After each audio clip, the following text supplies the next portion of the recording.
Bismillahirrahmanirrahim. Assalamualaikum warahmatullahi wabarakatuh. Innal hamdalillah nahmaduhu wa nasta'inuhu wa nastaghfiruh wa na'udzu billahi min shururi anfusina wa min sayyiati a'malina.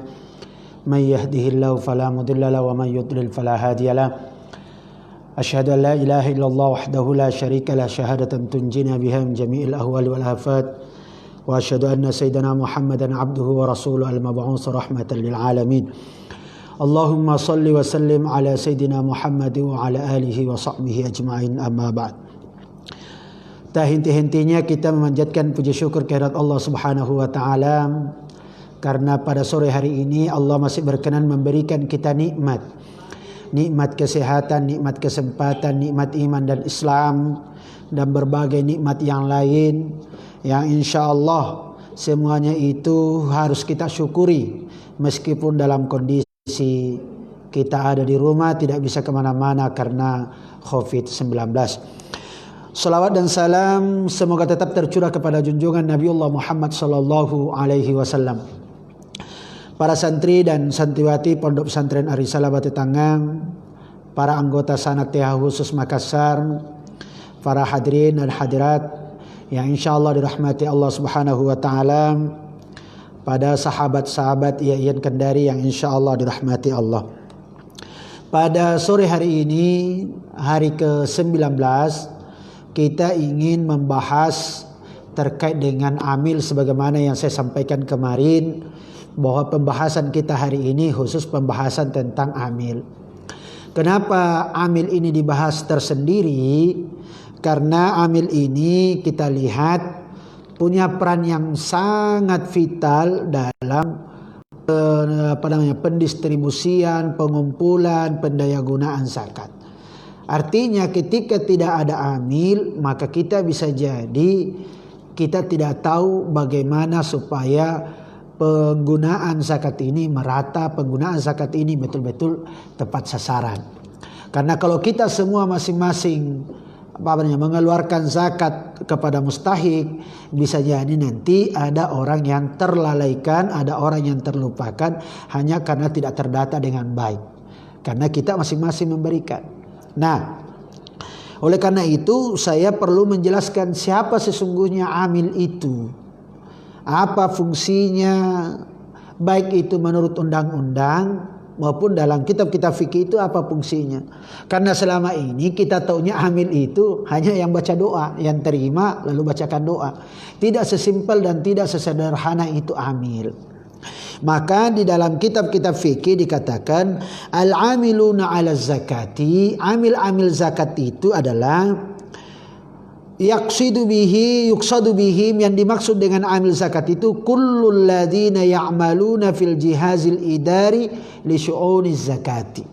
Setiap orang yang bekerja baik itu dalam lingkaran kantor atau lembaga untuk mengurusi zakat.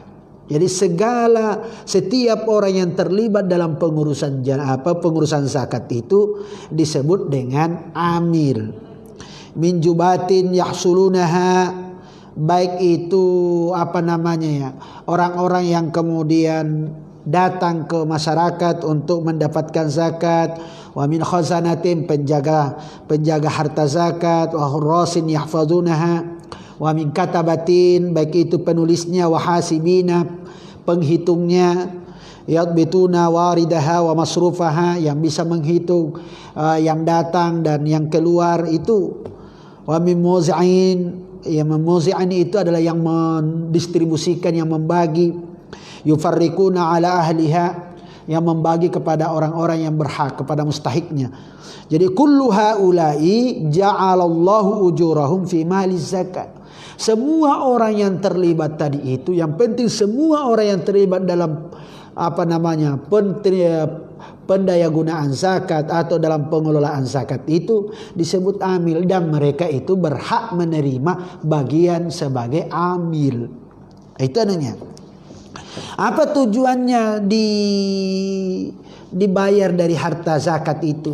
Li'alla yu'khadha min arbabil amwali siwaha, supaya nanti jangan sampai harta-harta itu atau gajinya itu, honornya itu diambilkan dari orang yang bayar zakat. Dulu kan pernah pada masa Nabi SAW itu ada orang yang ditugaskan mengumpulkan zakat. Dia pergi ke masyarakat kumpulkan zakat. Nah, setiap dia mengumpulkan zakat, masyarakat itu yang mengeluarkan zakat itu memberi sesuatu. Artinya memberi bonus lah, memberi tambahan lah khusus kepada yang datang mengambil zakat itu. Maka ketika itu sampai ke Nabi, Nabi murka. Lalu Nabi mengatakan, apakah kalian kalau tinggal di rumah ada orang yang memberimu? Berarti dia memberimu itu karena kamu sebagai amil. Padahal dia sudah dibayar, diambilkan bisaronya atau honornya itu dari zakat. Jadi tidak boleh lagi mengambil dari arbabul amwal atau dari muzakki, dari orang yang membayar zakat. Karena itu bisa disalahgunakan. Dia harus diambilkan dari zakat. Seberapa banyak yang diambil dari zakat untuk amil itu? Ya, biqadri ujurihim, menurut kadar kepayahannya. Karena ada amil yang tidak ada capeknya. Jadi tidak semua amil itu sama. Kalau betul-betul ada amil yang betul-betul konsen di situ, tidak ada pekerjaan lain kecuali mengurusi zakat, tentu dia layak dapat gaji. Ya kira-kira atas kerja dan usahanya itu berapa yang layaknya, segitu dikasihkan dari harta zakat.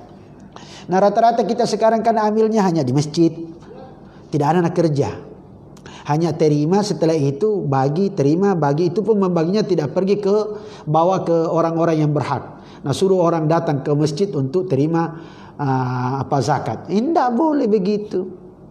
Kitalah yang harusnya mendata itu dan membagikan ke orang-orang sampai ke rumahnya. Jangan kemudian disuruh antri. Nah, itu amil, itu kerjanya itu. Makanya disebut amil, orang yang kerja. Bukan orang yang berdoa. Kalau orang yang berdoa gampang sekali itu jadi amil kalau begitu. Nah, ini yang perlu dipahami betul. Walitambihi ala antakuna lizakati hasilatun qaimatun bidatiha. Jadi supaya tahu juga bahwa zakat itu ada hasil tersendiri bagi orang yang betul-betul konsen untuk mengurusi zakat. Ya, orang konsen mengurusi zakat itulah yang disebut dengan amil. Jadi amiluz zakat. Makanya dalam kitab-kitab fikih itu amiluz zakat itu tidak boleh buat sendiri. Amiluz zakat itu harus di-SK-kan atau ditunjuk oleh pemerintah. Tidak bisa, saya amil. Tidak boleh. Amil itu ditunjuk oleh pemerintah supaya punya legalitas untuk bekerja. Punya punya aturan untuk bekerja. Karena itu tadi dia punya kewajiban-kewajiban kepada masyarakat. Jadi kalau tidak ada legalitasnya nanti bisa menjadi masalah. Nah, karena terbatasnya amil pada umumnya di Indonesia ini hanya di level kabupaten yang dilantik oleh pemerintah, maka biasanya amil-amil yang ada di kabupaten kemudian menunjuk kecamatan atau desa, bahkan kalau kampung-kampung itu yang disebut dengan UPZ, unit pengumpul zakat. Bukan amil, dia hanya unit pengumpul zakat. Dia hanya bertugas mengumpulkan zakat untuk dilaporkan kepada amil supaya pendistribusiannya bagus. Nah, oleh karena itu dari definisi amil yang ada ini, berarti amil itu tidak gampang. Amil itu luar biasa. Makanya disebutkan di sini amil itu satu, as-sa'i. Siapa itu as-sa'i? Wa huwa alladhi yab'atsuhul imamu li akhdhi zakat, yaitu orang-orang yang diutus oleh pemerintah untuk mengambil zakat. Harus ada SK-nya, harus ada tugasnya, harus dilantik supaya tahu itu kabupaten bahwa ini penerima, ini yang berhak mengelola zakat. Nah, nanti kalau ada lembaga-lembaga yang lain yang swasta yang ingin juga harus dapat izin yang sama, dapat izin dari Menteri Agama. Nah, itu mestinya begitu supaya teratur. Jangan sampai ada orang yang membuat lembaga amil zakat lalu disalahgunakan. Naudzubillah. Makanya harus ditahu siapa yang menjadi amil. Karena tidak boleh sembarangan orang. Kalau sembarangan orang nanti masalah. Itu. Jadi ada yaitu orang yang ditunjuk oleh pemerintah untuk mengambil zakat. Itu disebut as-sa'i. Wa summiya bidzalika sa'i fil qabail. Kenapa mereka disebut as-sa'i? Karena mereka berjalan, mereka datangi itu orang-orang yang muzaki itu untuk mengambil zakatnya. Jadi dia tidak tinggal diam. Jadi ada orang yang kerjanya itu door to door, dia datangi masyarakat.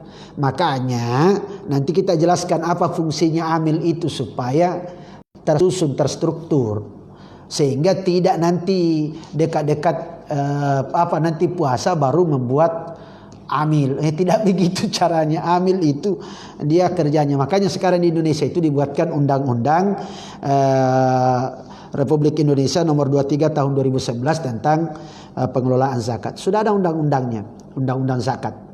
Itu nomor 23 tahun 2011. Jadi sudah resmi itu zakat itu.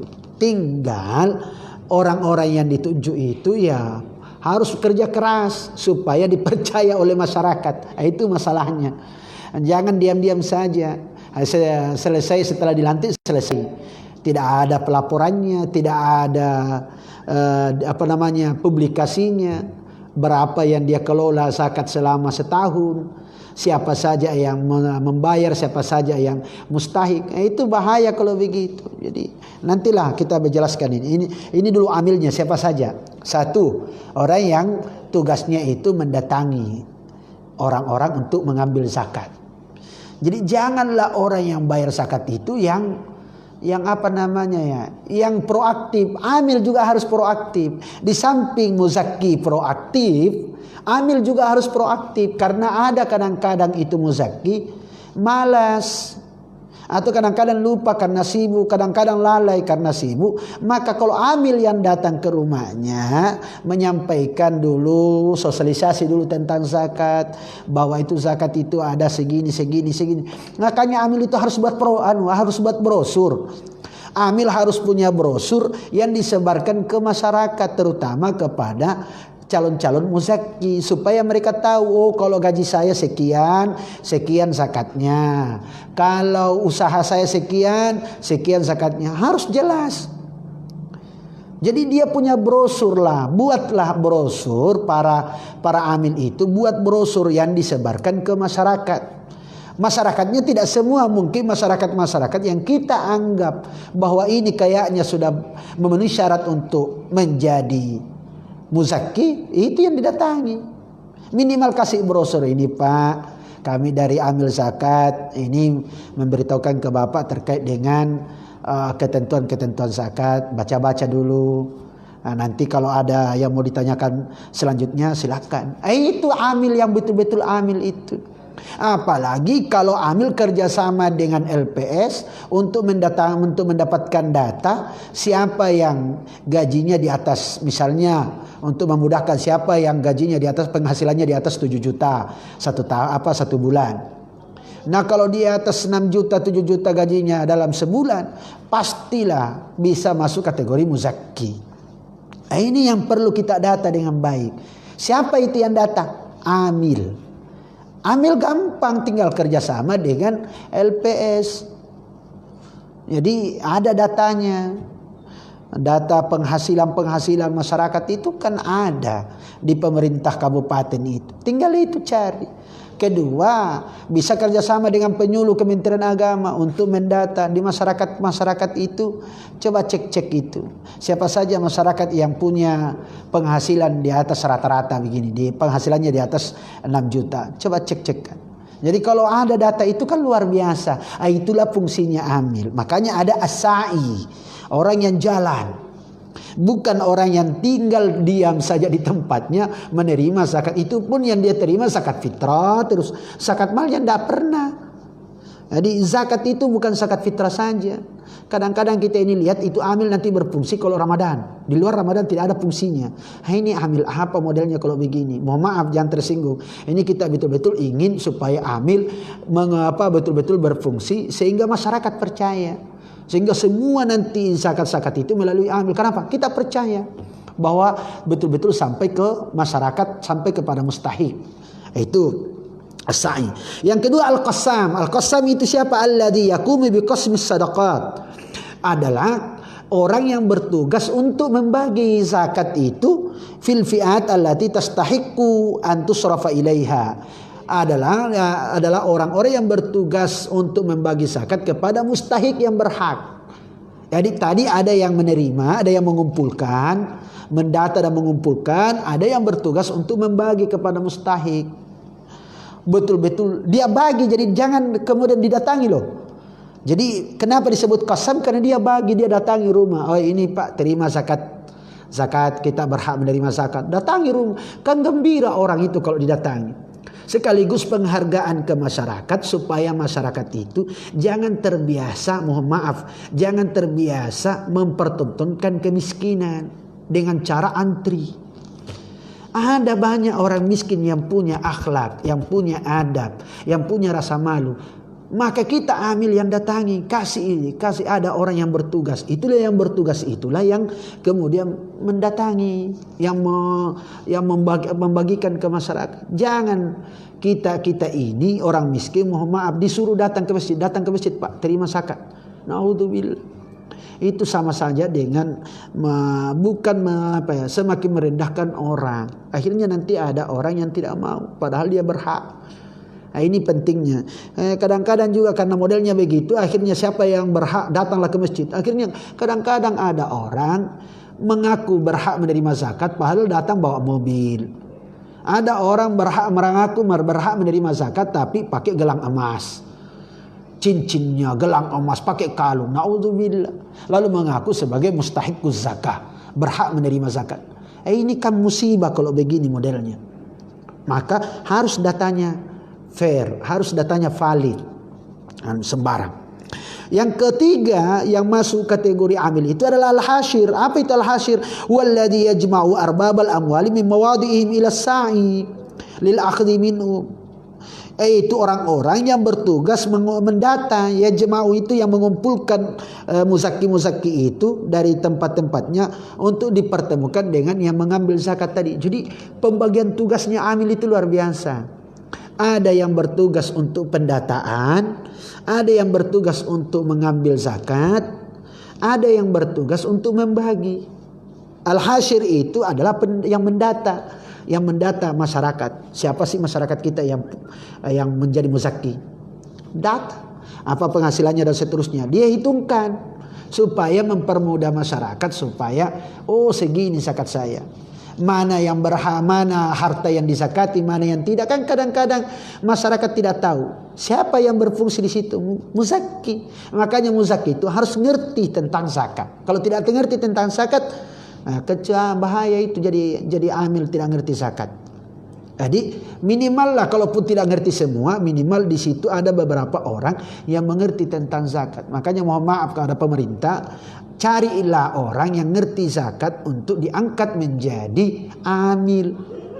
Jangan sembarang. Ini kadang-kadang yang dilihat pejabat. Mana masyarakat mau percaya kalau yang jadi amil itu pejabat? Apalagi pejabatnya tidak punya integritas. Padahal syaratnya amil itu harus adil. Tidak boleh amil tidak adil. Yang kedua, amanah. Nah, kalau tidak amanah gimana caranya? Jadi adil itu jangan sampai dia pilih-pilih. Keluarganya nanti dikasih zakat, kalau bukan keluarganya tidak. Atau keluarganya dikasih banyak, yang bukan keluarganya kasih sedikit. Itu karena tidak adil. Yang kedua amanah. Amanah itu betul-betul disampaikan semua harta zakat itu kepada orang yang berhak. Itu al-hashir. Yang keempat itu yang masuk kategori amil adalah al-jabi. Siapa itu al-jabi? Walladhi yujibiz zakat wa yakbiduha. Jadi ada yang khusus ijab kabul, yang menerima. Ya, jadi ada yang pembaca doanya. Amil, jadi misalnya kiai-kiai, bisalah amil itu kerjasama dengan para kiai, para imam. Karena kebetulan imam itu yang dipercaya oleh masyarakat, ya sudah kerjasama. Golongan kita yang kemudian membaca. Karena kan dalam Al-Quran itu doa-doa mendoakan orang yang bayar zakat itu penting. Karena itu perintah Al-Quran. Khudh min amwalihim, ambil dari harta mereka itu sadaqatan zakat. Tutahhiruhum, yang mensucikan, membersihkan harta mereka. Wa tuzakkihim biha, dan melipat gandakan pahala mereka. Wasalli alaihim, doakan mereka. Bayangkan itu perintah Al-Quran. Wasalli alaihim, doakan mereka itu yang bayar zakat. Inna salataka sakanul lahum, karena doamu itu bisa menenteramkan orang. Makanya dulu di masyarakat kita itu tidak srek kalau tidak didoakan.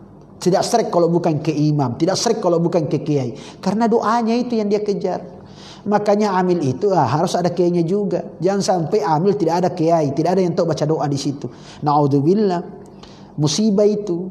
Kalau ada pengurus amil zakat, sama sekali tidak ada yang bisa baca doa di situ. Naudzubillah. Bagaimana caranya mau terima zakatnya orang kalau tidak tahu? Nah, al-ashir yang ke-10 yang masuk kategori amil itu man nasabahul imamul ya'khudus shadaqati minat tujar. Ada juga yang khusus tangani pedagang, ada yang khusus tangani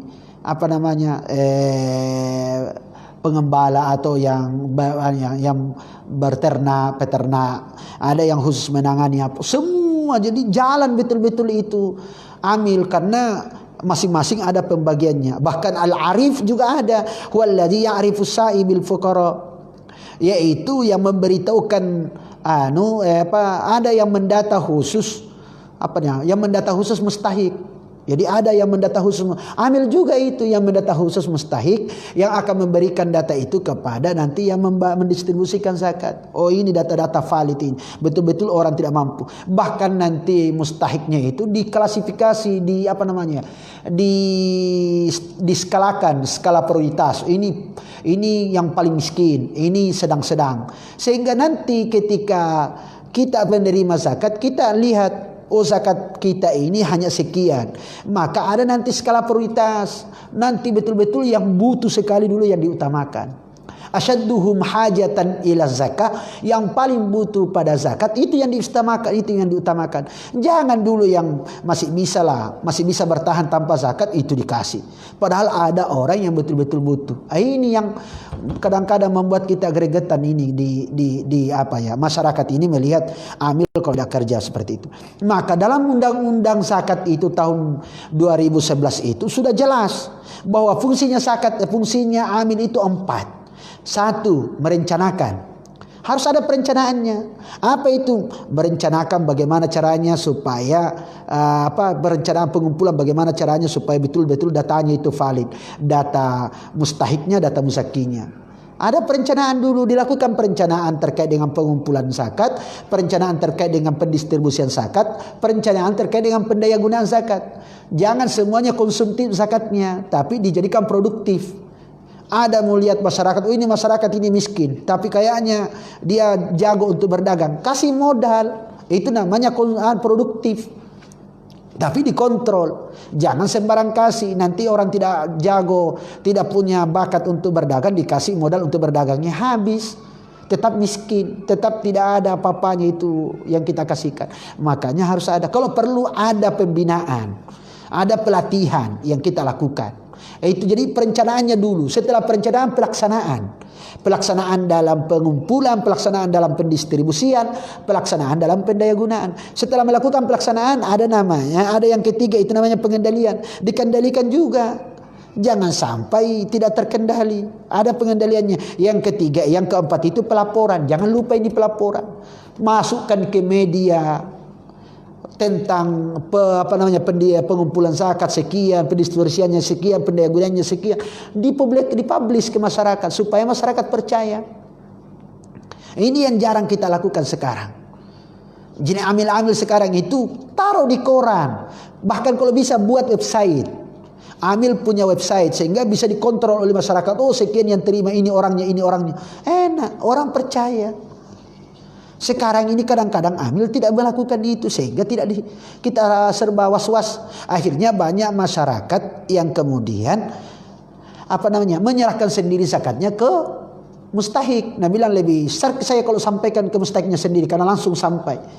Nah, ini yang penting. Oleh karena itu, mari bapak-bapak, ibu-ibu, para masyarakat, mari amil dulu berfungsi dengan baik. Masyarakat nanti semuanya harus ke amil.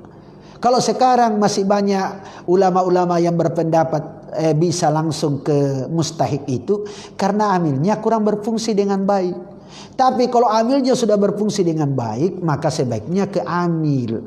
supaya pendistribusiannya merata, terutama zakat mal. Kalau zakat mal, kalau saya bukan lebih baik harus ke amil kalau zakat mal, karena zakat mal tidak terkait dengan waktu.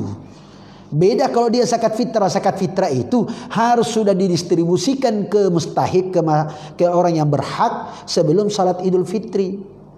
Karena ada hadisnya. Jangan sampai kita kena hadis yang mengatakan faman addaha qabla sholati, siapa yang menunaikan zakat fitrah qabla sholat, sebelum sholat, fahiya zakatun makbula. Wa man addaha ba'da sholat, siapa yang menunaikan zakat fitrah itu setelah sholat, fahiya sadaqatun minas sadaqah, bisa menjadi sedekah saja, bukan zakat. Nah, ini yang kita takutkan. Oleh karena itu sebaiknya kalau amil itu di masyarakat berfungsi dengan baik, zakat fitrah ini, maka sebaiknya ke amil. Tapi kalau belum, itu silahkan langsung ke mustahik. Tapi kalau saya sampai sekarang ini berharap amil berfungsi dengan baik supaya pendistribusiannya itu merata ke masyarakat tanpa memandang bahwa ini keluarga kita, ini tidak. Tapi kalau misalnya amilnya tidak bisa dipercaya, ya wajarlah masyarakat kalau membagikan zakatnya langsung ke ke mustahik, tidak melalui amil. Oleh karena itu, ini perlu saya jelaskan. Zakat fitrah dengan zakat mal itu berbeda. Zakat fitrah itu satu, dia memang fungsinya adalah jamrun naqsus siyam, menambal kekurangan puasa. Yang kedua adalah tu'mah lil masakin, makanan untuk orang miskin. Yang ketiga adalah tuhra lil amwal, mensucikan harta. Nah, tu'mah lil masakin inilah yang perlu kita perhatikan zakat fitrah, sehingga harus cepat. Tidak boleh dikumpul saja zakat fitrah itu lalu tidak dibagi secepatnya dibagi. Makanya diminta kepada seluruh masyarakat supaya zakat fitrah itu dipercepat, jangan ditunggui malam lebaran. Kenapa? Jangan sampai tidak sampai cepat. Kasihan amil. Kalau dia zakat fitrah harus agak cepat dibayarkan. Kenapa? Supaya pendistribusiannya cepat. Beda dengan zakat mal, karena zakat mal itu adalah satu, tu'malil masakin, dua, ada tanmiyah, ada pengembangan. Makanya ada istilah zakat konsumtif, ada zakat produktif. Itu zakat mal. Zakat fitrah tidak bisa menjadi zakat produktif, dia harus konsumtif semua. Makanya kenapa mayoritas ulama mengatakan harus dalam bentuk beras. Bagi orang yang makan beras jangan diuangkan, karena itu tadi sifatnya zakat fitrah itu konsumtif, bukan produktif. Sehingga zakat fitrah tidak boleh diberikan ke masjid, tidak boleh diberikan ke pesantren. Kalau orang di pesantren iya, kalau orang di masjid misalnya mobilalnya, kateknya, imamnya dikasih karena orang tidak mampu, boleh. Tapi kalau masjidnya dipakai membangun, tidak boleh. Karena dia adalah tu'mah, murni makanan. Lebih-lebih hadisnya memang tujuannya supaya tidak ada lagi orang yang meminta-minta ugnuhum. Kayakan mereka orang-orang miskin itu anitufi untuk tawaf, untuk tidak berkelinging anil mas'alati, dari meminta-minta. Kayakan mereka pada hari raya itu untuk tidak minta-minta. Itu kan fungsinya zakat fitrah. Sedangkan zakat mal itu lebih kepada tanmiyah, pengembangan. Yang kedua tu'mah. Makanya zakat mal itu dibagi dua. Ada zakat sifatnya konsumtif, ada zakat mal sifatnya produktif. Jangan konsumtif semua kalau zakat mal. Makanya karena ada yang sifatnya konsumtif, ada yang produktif, makanya zakat mal harus dikelola oleh amil. Tidak boleh masyarakat sendiri menyerahkan ke mustahiknya kalau zakat mal. Karena beda fungsinya dengan zakat fitrah. Kalau zakat fitrah ada memang bisa diberikan langsung ke mustahik, karena tujuannya makanan. Kedua supaya cepat sampai. Tapi kalau zakat mal janganlah berikan wewenang itu ke amil. Apalagi amil definisinya itu adalah orang yang diangkat oleh pemerintah. Tinggal kita dorong amil-amil ini supaya berfungsi dengan baik, supaya betul-betul melaksanakan tugasnya dengan baik. Jangan hanya duduk manis menerima zakat. Berfungsilah, buatlah brosur, buat website, buat kegiatan-kegiatan yang bisa memberikan pencerahan ke masyarakat tentang zakat mal. Iya, datangi orang-orang kaya itu, silaturahmi dengan orang-orang kaya, datangi lembaga-lembaga. Siapa tahu lembaga itu bisa bisa datangi pemerintah supaya buatkan perda zakat, supaya gampang setiap lembaga-lembaga, baik lembaga pemerintah, lembaga swasta, supaya bendaharanya langsung yang potongkan gajinya. Kan nyaman itu, gampang itu. Yang penting pelaporannya nanti diberikan ke mereka. Jadi pelaporannya itu nanti isinya terkait dengan pengumpulan berapa uang yang terkumpul, kemudian pendistribusiannya berapa uang yang kita bagikan ke masyarakat, kepada orang yang mustahik. Nanti dibagi berapa yang mengarah ke pendidikan, berapa yang mengarah ke kesehatan, berapa yang mengarah ke sosial. Harus jelas semua. Nah, kalau itu dilakukan dengan baik, insya Allah amil akan dipercaya. Tapi kalau tidak, gimana caranya amil mau dipercaya? Oleh karena itu, mari kita sama-sama memberikan edukasi ke masyarakat. Insya Allah kita semua ini, para pesantren, para santri, baik itu yang mahasiswa, ustadz-ustadz, ini mari kita amil-amil, mari kita kerjasama semua memberikan pencerahan ke masyarakat. Tapi monggo saya juga minta kepada amil supaya betul-betul amil itu tahu fungsinya dengan baik. Coba kita tengok, banyaklah sekarang itu amil-amil di kabupaten-kabupaten yang berhasil mengelola zakatnya dengan baik. Luar biasa, banyak. Baru terkenal pengelolaan zakatnya bagus, sampai miliaran. Nah, ini kan kalau dikelola dengan baik luar biasa. Masyarakat juga akan percaya. Oleh karena itu mari sekali lagi kita insya Allah, kita ini sebagai orang-orang yang dikasih kesempatan oleh Allah misalnya menjadi amil, mari kita laksanakan tugas kita, jangan atas nama saja, laksanakan dengan baik sehingga kita betul-betul bisa dipercaya oleh masyarakat untuk mengelola zakatnya. Mohon maaf, itu barangkali yang bisa sampaikan. Wabillahi taufiq wal hidayah. Wassalamualaikum warahmatullahi wabarakatuh.